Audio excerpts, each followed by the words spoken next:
शांति।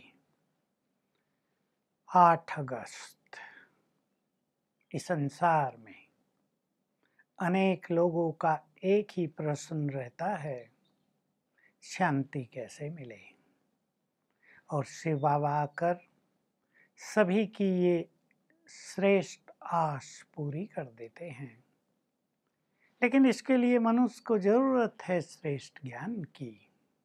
और वो ज्ञान क्या है कि तुम्हें अशांत किया किसने।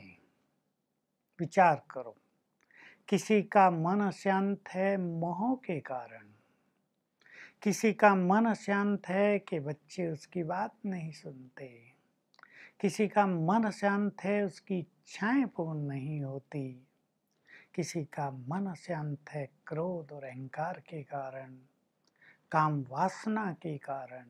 इन विकारों ने मनुष्य को अशांत किया है और इनसे ही अब हमारी युद्ध है। शिव बाबा जो सुप्रीम उस्ताद है, जो सर्वशक्तिवान है, हमें शक्तियां भी देता है और ज्ञान के अस्त्र शस्त्र भी देता है और माया की पहचान भी देता है कि माया इसी तरह तुम पर अटैक कर सकती है, तुम्हें इसी तरह से माया को परास्त करना है। तो हम युद्ध के मैदान में हैं। संसार में चारों ओर माया की सेना हमसे युद्ध करने के लिए प्रस्तुत है, लेकिन हम सर्वशक्तिवान की संतान हैं। उससे हम अपना बुद्धि योग लगाते हैं, उससे हम शक्तियां प्राप्त करते हैं और माया को जीत लेते हैं। तो इस माया के युद्ध में माया को परास्त करने के लिए हमें 2 चीज़ों की आवश्यकता है। हम सर्वशक्तिवान से शक्ति लें। हम सब जानते हैं कमजोर व्यक्ति तो युद्ध में विजयी नहीं होता। हमें अपनी मन की शक्तियों को बढ़ाना है। और दूसरी बात, हमें अस्त्र शस्त्र मिले हैं ज्ञान के, हमें सुंदर कवच और ढाल मिली है ड्रामा की, उसको यूज करें। नथिंग न्यू का पाठ पक्का करें। इस ड्रामा की पटरी पर हम एक रस चलते रहें। कुछ बातें ड्रामा की हम लगातार याद रखें, उनको अपने विवेक में समा लें तो ये कवच हो जाएगा। जैसे यहाँ हर आत्मा का अपना अपना पार्ट है, चाहे वो आपके बच्चे हैं, पति पत्नी, माँ बाप, संबंधी, आपके प्रियजन, आपके फ्रेंड्स, सब अपना अपना पार्ट बजा रहे हैं। यहाँ सबका अपना अपना भाग्य है। जिसके साथ जो कुछ हो रहा है वो उसके कर्मों का फल है। Nothing new. किसी के साथ भी अन्याय नहीं हो रहा है। जो कल पहले हुआ था वही रिपीट हो रहा है। ऐसी कुछ बातें अपनी बुद्धि में सदा याद रखें तो हमारा चित्त स्थिर रहेगा और इस माया पर हमारी विजय होती रहेगी। हमें अभ्यास में, साधनाओं में ये नहीं भूलना है कि मैं आत्मा इस देह से नारी हूँ, शांत हूँ। बहुत अच्छी तरह अभ्यास करेंगे। बिना अभ्यास के तो शांत होगा नहीं ना चित्त। बार बार साधना करें, मैं ये शरीर नहीं हूँ, मैं चैतन्य आत्मा हूँ, शांत हूँ, मैं तो परम पवित्र हूँ, ये मनोविकार तो देह से जुड़े हैं, मैं तो देह हूँ नहीं, मैं परम पवित्र हूँ, शांत हूँ।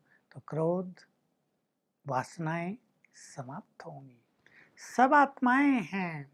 ये स्मृति पक्की करते रहने से मोह नष्ट होगा, स्वमान में रहने से अभिमान नष्ट होगा, ईश्वरीय रस मिलने लगेगा, सांसारिक इच्छाएं तृष्णाएं समाप्त हो जाएंगी।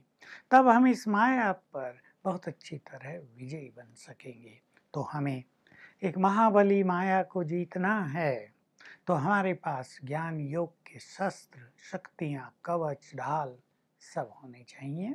अगर हम रोज मुरली नहीं सुनेंगे तो हमारे शस्त्रों को तो जैसे जंक लग जाएगा, वो तो समय पर काम ही नहीं आएंगे, हम उनको चलाने की विद्या भी भूल जाएंगे। कर्ण के लिए दिखाया है ना, लास्ट समय आया, गुरु का श्राप था, अपनी विद्या तुम भूल जाओगे, ब्रह्मास्त्र चलाने वाले मंत्र तुम्हें विस्मृत हो जाएंगे। हो गया। ऐसे जो लोग ज्ञान रोज नहीं सुनते, सोचते हैं ज्ञान तो ले लिया, बाबा तो वही वही बात बताते हैं, तो समय पर वो विस्मृत हो जाता है और माया हरा देती है। तो हम सभी सहनशील बने, अपने परिवारों में रहते हुए, काम धंधों में रहते हुए सहनशील और सहन शक्ति से संपन्न, तो जीवन निर्विघ्न चलेगा। हम सहनशील नहीं होते, नाजुक हो जाते हैं, किसी ने कुछ कहा, फीलिंग बहुत आती है, फिर शिकायत करते हैं, बाबा को शिकायत करते हैं, ये हमसे ऐसा करते हैं, ऐसा होता है, वैसा होता है, हमें विघ्न महसूस होते हैं। पर बिल्कुल सरल विधि है, हम सहनशील बन जाएं। सहनशीलता तो हमारा एक नेचुरल संस्कार है, हमारा नेचुरल गुण है। हम रोज सवेरे अपने को याद दिलाया करें, मैं सहनशीलता की देवी हूँ, सहनशीलता का देवता हूँ।